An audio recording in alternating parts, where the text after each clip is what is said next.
Hello students, आप सभी का स्वागत है हमारे YouTube channel Datta math classes में। आज हम लोग पढ़ने वाले हैं क्लास 9 की वार्षिक परीक्षा 2021 में पूछे जाने वाले कुछ महत्वपूर्ण प्रश्नों के बारे में, जिसमें आज हम लोग पढ़ेंगे मैथ के चैप्टर 2 से जो महत्वपूर्ण क्वेश्चन हैं उन प्रश्नों को पढ़ेंगे।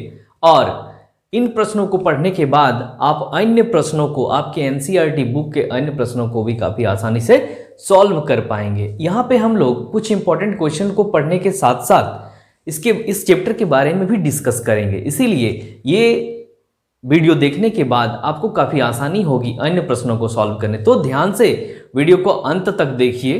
तो चलिए अब हम लोग फर्स्ट क्वेश्चन को देखते हैं। फर्स्ट क्वेश्चन क्या कहता है, निम्नलिखित में से कौन बहुपद है। यहाँ पे 4 ऑप्शन है, इसमें से कोई एक ऑप्शन सही होगा। तो सबसे पहले हम लोगों को बहुपद के बारे में जानना पड़ेगा, तभी जाके हो सकता है ये क्वेश्चन जो मैंने यहाँ पे लिखा है इसका ऑप्शन यहाँ पे 4 है, इसके अलावा भी कुछ रहे। इसीलिए हमको जानना जरूरी है कि बहुपद होता क्या है। नहीं अगर जानेंगे तो कोई जरूरी नहीं कि जो क्वेश्चन हमने यहाँ पे लिखा है सेम टू सेम वही क्वेश्चन आ जाए। थोड़ा सा अगर चेंज हो जाए ऑप्शन इसमें तो आपको समझने में दिक्कत होगी। इसीलिए बहुपद के बारे में आपको जानना है। तो बहुपद किसे कहते हैं देख लेते हैं। बहुपद को समझने से पहले आप लोगों को बीजीय व्यंजक के बारे में जानकारी होनी चाहिए। बीजीय व्यंजक जिसको आप लोग पिछले कक्षा में भी पढ़ चुके होंगे। तो बीजीय व्यंजक होता क्या है, चर और अचर का जो कॉम्बिनेशन से बनता है उसी को हम लोग कहेंगे बीजीय व्यंजक। तो क्या क्या चीज उसमें आता है, जैसे चर और अचर सबसे पहले हम लोग जान लेंगे। जैसे x+2 यहाँ पे एक चर अचर का कॉम्बिनेशन है। ये जो x है ये यहाँ पे चर का काम कर रहा है, मतलब इसका x का जो वैल्यू होगा वो एक मान के अलावा दूसरा मान भी हो सकता है, तीसरा चौथा कुछ भी मान हो सकता है, मतलब इसका मान जो है बदल सकता है। और यहाँ पे 2 जो है 2 ही रहेगा हमेशा, इसका वैल्यू कभी चेंज नहीं हो सकता है। इसीलिए ये जो है 2 ये अचर कहलाता है और x जो है ये चर कहलाता है। दोनों का कॉम्बिनेशन से जो बना हुआ एक्सप्रेशन है इसको हम लोग बीजीय व्यंजक कहेंगे। ठीक है, तो बीजीय व्यंजक, क्या हर एक बीजीय व्यंजक बहुपद होता है, इसको भी जानना जरूरी है। और एक चीज, चर अचर को थोड़ा और बढ़िया से आप लोग समझ लीजिए कि चर अचर क्या होता है। जैसे आपसे अगर पूछा जाए कि क्या, अगर आपसे पूछा जाए कि फरवरी के महीने में कितने दिन होते हैं तो आप क्या बताएंगे। आप बताएंगे 28 दिन होता है, लेकिन कोई स्टूडेंट बताएगा कि नहीं 29 दिन होता है। तो कौन सा सही मान लेंगे, 28 भी सही है 29 भी सही है, क्योंकि लीप ईयर जब होता है हर एक 4 साल में, 3 साल के चौथा साल जो होता है, हर एक चौथा साल 29 दिन का महीना होता है फरवरी का। इसीलिए 28 जिनने कहा वो भी सही था, 29 भी सही था। तो इस प्रकार के क्वेश्चन को हम लोग कह सकते हैं या मान सकते हैं समझने के लिए कि फरवरी में दिनों की जो संख्या है वो एक चर मान वाला आंसर आता है उसमें। ठीक है, वो एक चर राशि है। और अचर क्या है, अगर आपसे पूछा जाए कि जनवरी में कुल दिनों की संख्या कितनी है तो आप क्या बताएंगे 31 होती है, वो सभी का आंसर वही आएगा। ठीक है, तो वो एक चर राशि है, सॉरी अचर राशि है, वो हमेशा एक ही रहेगा, बदल नहीं सकता है। लेकिन फरवरी 28 29 भी हो सकता है, इसीलिए वो चर राशि है। जिसका मान बदलता है वो चर और जिसका मान नहीं बदलता है वो अचर। ठीक है, अब हम लोग क्या, चर और अचर का कॉम्बिनेशन को मिला दिए तो बन गया बीजीय व्यंजक। ठीक है, बीजीय व्यंजक, तो बीजीय व्यंजक कोई भी चर अचर को मिला देंगे तो वो बीजीय व्यंजक हो जाएगा। लेकिन अब हम लोग को पढ़ना है बहुपद के बारे में। तो बहुपद क्या होता है, बहुपद भी बीजीय व्यंजक के तरह ही होता है, लेकिन इसमें जो वेरिएबल का पावर होगा, यानी कि चर का जो पावर होगा, जैसे यहाँ पे x+2 है तो x पर पावर कितना है, कुछ भी नहीं है, यानी कि 1 है। x पर पावर 1 हम यहाँ पे लिख सकते हैं, x पर पावर 1+2। तो ये जो पावर होगा ये हमेशा नॉन नेगेटिव इंटीजर होना चाहिए, मतलब पूर्णांक, ऋणात्मक पूर्णांक नहीं होना चाहिए। मतलब धनात्मक पूर्णांक हो सकता है और 0 भी हो सकता है, यानी कि x पर पावर 2 प्लस x प्लस 5 ऐसा हो सकता है, क्योंकि यहाँ पे जो चर राशि है x पर पावर 2 है, यहाँ 1 है, यहाँ कोई नेगेटिव नंबर नहीं है। पावर में जो है ऋणात्मक संख्या -1 -2 -5 इस तरह की संख्या नहीं है, इसीलिए ये बहुपद हो सकता है।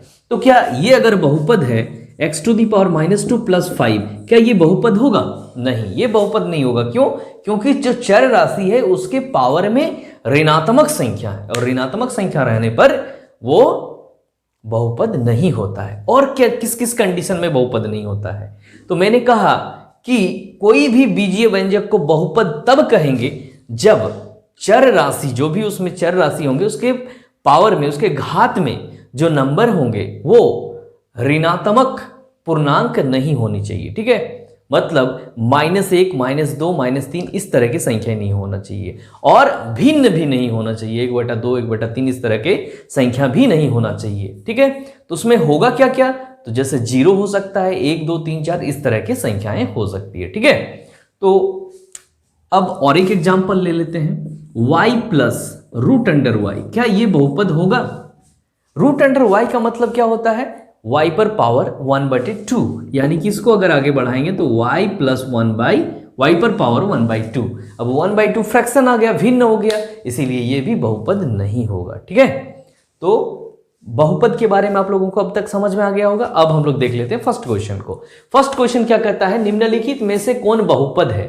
तो पहला क्वेश्चन देखिए, पहला ऑप्शन देखिए, 3√x + x√2।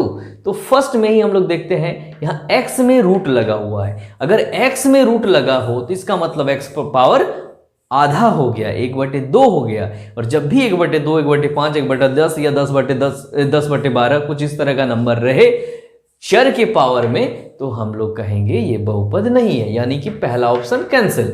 दूसरा ऑप्शन देखते हैं, x + 2/x। अब इसको जब सॉल्व करेंगे तो क्या होगा? x + 2 × x⁻⁻1, क्योंकि x को ऊपर ले जाने पर पावर क्या -1 लगता है, इसीलिए ये भी जो है वो बहुपद नहीं होगा, क्योंकि इस x का मतलब बटे में अगर x है तो उसको ऊपर ले जाने पर पावर में -1 आ जाता है, -1 भी नहीं होगा। इसीलिए अब इस पर आते हैं, तो देखिए तीसरा ऑप्शन में भी फर्स्ट में ही हम लोग को फर्स्ट टर्म में ही दिख रहा है कि x पर पावर -2 है, इसीलिए क्लियर ये भी नहीं होगा। तो पहला ऑप्शन भी नहीं हुआ, दूसरा भी नहीं, तीसरा भी नहीं। चौथा ऑप्शन, इनमें से कोई नहीं, यही सही हो जाएगा, इनमें से कोई नहीं। मतलब ये तीनों ऑप्शन जो बहुपद का दिया हुआ है वो बहुपद नहीं है, तो ऑप्शन 4 सही होगा, मतलब इनमें से कोई नहीं। ठीक है, अब आगे देख लेते हैं हम लोग, कौन द्विघाती बहुपद है? अब हम लोग बहुपद के प्रकार के बारे में जानना है। द्विघाती बहुपद मतलब ऐसा बहुपद जिसका घात 2 हो। ठीक है, घात 2 होना चाहिए। तो जिस बहुपद का घात 2 होगा उसको हम लोग कहेंगे द्विघाती बहुपद।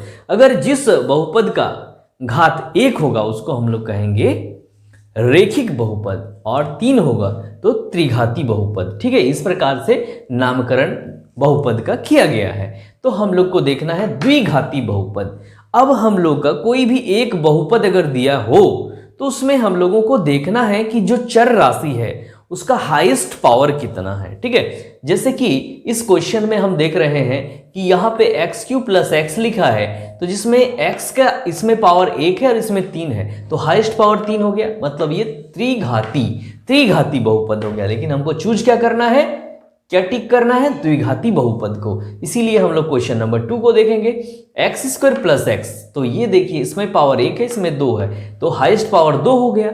अगर चर पर हाईएस्ट पावर 2 है तो ये द्विघाती बहुपद है, तो ये दूसरा ऑप्शन सही हो जाएगा। ठीक है, अब इसके बाद हम लोग आएंगे तीसरे क्वेश्चन पर, जो है इनमें से कौन एक चर में बहुपद है? तो एक चर वाले बहुपद को देखना है जिसमें सिर्फ एक ही चर हो, x ही हो या सिर्फ y ही हो या सिर्फ t ही हो या सिर्फ z ही हो। तो चलिए देखते हैं फर्स्ट को ऑप्शन क्या है। यहाँ पे 4x² - 3x + 7। तो यहाँ देखिए इसमें हमें एक ही चर देखने को मिलता है x। अब इसमें आते हैं, दूसरा ऑप्शन 3√t + t√2। तो ये तो जो बहुपद है या नहीं है पहले इसको देखना, ये बहुपद ही नहीं है, इसीलिए हमको एक चर में है या नहीं है वो तो बाद की बात है। तो ये एक चर में है लेकिन ये बहुपद ही नहीं है, क्योंकि जो चर है चर के पावर में 1/2 है, रूट लगा यानी 1/2 है, इसीलिए बहुपद ही नहीं होगा। तो ये ऑप्शन तो हो ही नहीं सकता, पहला ही आंसर है मेरा। तीसरा देखिए ऑप्शन जो है y + 1/y, यानी इसको जब सॉल्व करेंगे तो हो जाएगा y + 2 y⁻⁻1। अब मैंने पहले ही कहा था कि चर में अगर माइनस में और घात रहे तो वो बहुपद नहीं होता है, यानी कि दूसरा तीसरा भी नहीं होगा। चौथा देखिए x पर पावर 10, y पर पावर 3 और t पर पावर 10, यहाँ पे 3 चर राशि है, तो हमें तो इसको चाहिए ही नहीं, हमें एक चर में बहुपद चाहिए। ऐसा बहुपद जिसमें एक ही चर हो, ऐसा सिर्फ और सिर्फ यही ऑप्शन है, ऑप्शन नंबर 1, 4x² - 3x + 7, यानी कि यहाँ भी x, यहाँ भी x ही सिर्फ एक ही चर इसमें है। तो इस प्रकार से क्वेश्चन नंबर 1, 2, 3 आप लोगों को समझ में आ गया। अब हम लोग नेक्स्ट क्वेश्चन को देखेंगे। अब देखते हैं क्वेश्चन नंबर 4, बहुपद x⁵ - x⁴ + 3 का घात होगा।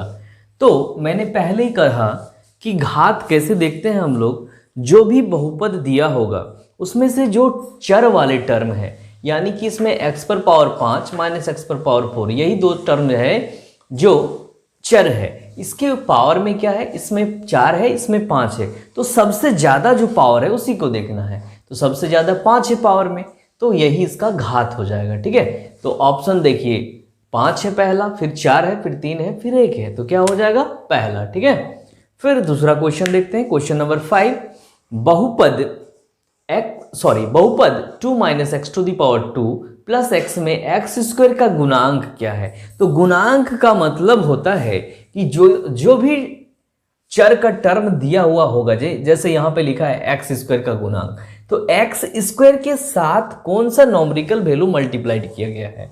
तो x² के साथ यहां देखिए कुछ भी नहीं है, सिर्फ माइनस लगा हुआ, आगे साइन को भी लेना है। ठीक है, तो एक यहां पे हम लिख सकते थे 1 × x, तो एक को लिखे ना लिखे कोई फर्क नहीं पड़ता है, इसीलिए यहां पे x² के साथ -1 गुना किया गया है। ठीक है, तो -1 पहला ऑप्शन ही सही हो जाएगा।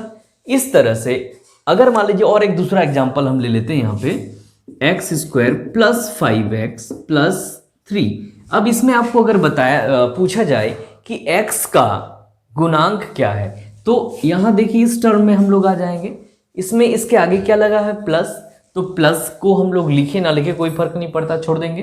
अब x के साथ क्या गुना है, तो 5, इसका x का गुणांक कितना हो गया, 5।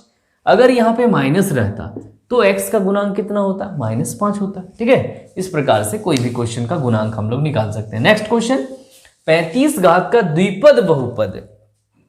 तो द्विपद बहुपद, द्विघाती बहुपद हम लोगों ने पढ़ा, लेकिन द्विपद बहुपद क्या होता है, ऐसा बहुपद जिसमें 2 टर्म हो, 2 पद हो। ठीक है, बीच में प्लस या माइनस कुछ लगा हो। तो यहां पे देखिए पहला ऑप्शन में एक ही पद है, दूसरा में भी एक ही पद है, तीसरा में 2 पद है, और चौथा में भी 2 पद है। ठीक है, प्लस लगा हुआ है ना, यहां भी प्लस लगा हुआ, माइनस भी हो सकता था।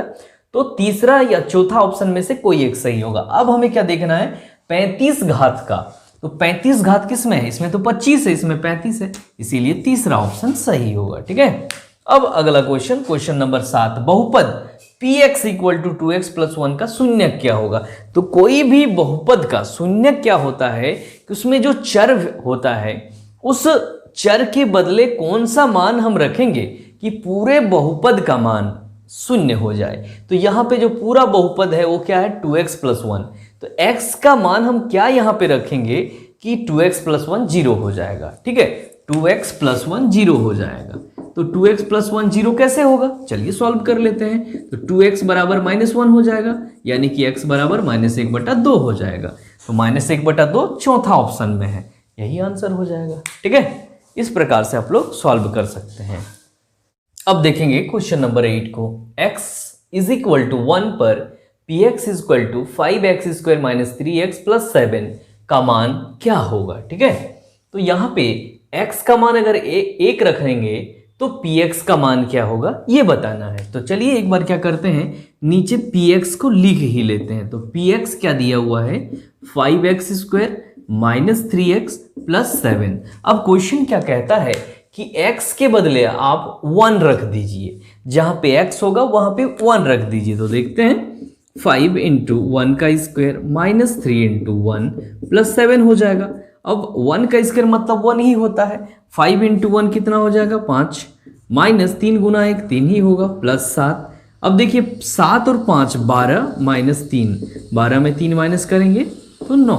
इस तरह से जो ऑप्शन 9 होगा, 9 तीसरा ऑप्शन है, वही आंसर सही है।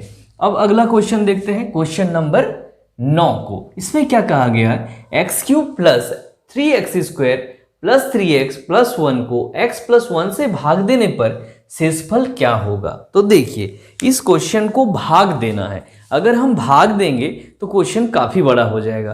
क्योंकि ये ऑब्जेक्टिव क्वेश्चन है इसीलिए हमको प्रोसेस दिखाने की कोई आवश्यकता नहीं है, यहाँ पे हम लोग ट्रिक का यूज कर लेंगे जिससे काफ़ी समय का बचत होगा। ठीक है, तो ट्रिक क्या है, जिससे हम लोग भाग देंगे। यहाँ पे दो बहुपद है, एक बहुपद को भाग देना है और एक जिससे भाग देना है। तो x+1 से भाग देना है। ठीक है, तो जिससे भाग देना है उसको यहां लिख लीजिए, x+1 से भाग देना है। ठीक है, इसको बराबर 0 कीजिए, x+1 से भाग दे रहे थे, इसको बराबर 0 कर दिए, तो x का मान कितना हो गया, -1। ठीक है, तो x का मान -1। अब जिसको भाग देना था वो पूरा बहुपद को लिखिए, यानी कि x³ को +3x² +3x+1, इसको हमें भाग देना था। ठीक है, अब क्या करेंगे, जिससे भाग देना था उसको 0 पहले किए हैं, तो x का मान आ गया -1। अब जहां जहां x है वहां -1 रख दीजिए, बहुत ईजी है। -1³ +3 इंटू -1 का स्क्वायर +3 इंटू -1 +1। अब इसको सॉल्व कीजिए तो कितना हो रहा है, -1 का क्यूब मतलब -1 गुना -1 गुना -1, 3 बार -1 को गुना करेंगे तो -1 आएगा। फिर -1 का स्क्वायर मतलब 2 बार गुना, -1 गुना -1 +1 होगा, और +1 को फिर 3 से गुना करेंगे तो +3 हो गया। अब -1 गुना +3 तो -3 होगा, +1, ये 3 से कट गया, -1 +1 भी कट गया, टोटल जब जोड़ दिए तो 0 आया। अब देखिए कौन सा ऑप्शन 0 है, तीसरा ऑप्शन 0 है, तो तीसरा आंसर सही है। इस तरह से अगला क्वेश्चन 10 नंबर देखिए, उसी प्रकार का है।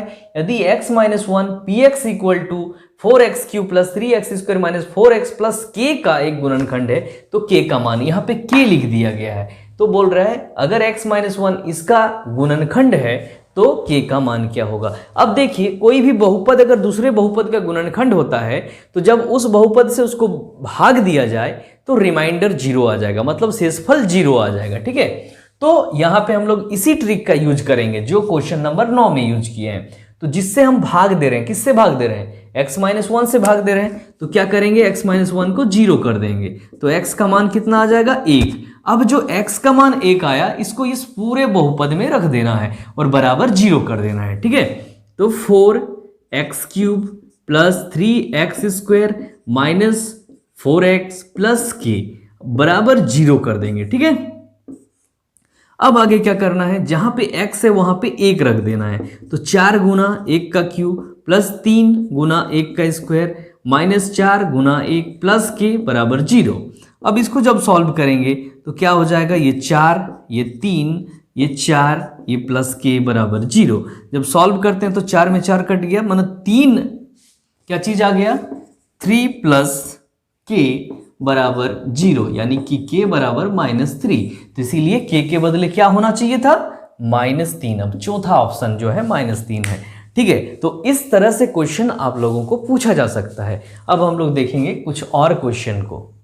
इन प्रश्नों के अलावे कुछ फॉर्मूला भी पूछा जा सकता है जिसमें 4 ऑप्शन दिया हुआ रहेगा, कौन सा ऑप्शन सही होगा आप लोगों को चुनना है। तो यहाँ पे हम लोग देखेंगे कौन कौन सा महत्वपूर्ण फॉर्मूला पूछा जा सकता है इस चैप्टर से। तो पहला जो फॉर्मूला है वो a + b का whole square = a² + 2ab + b² होता है।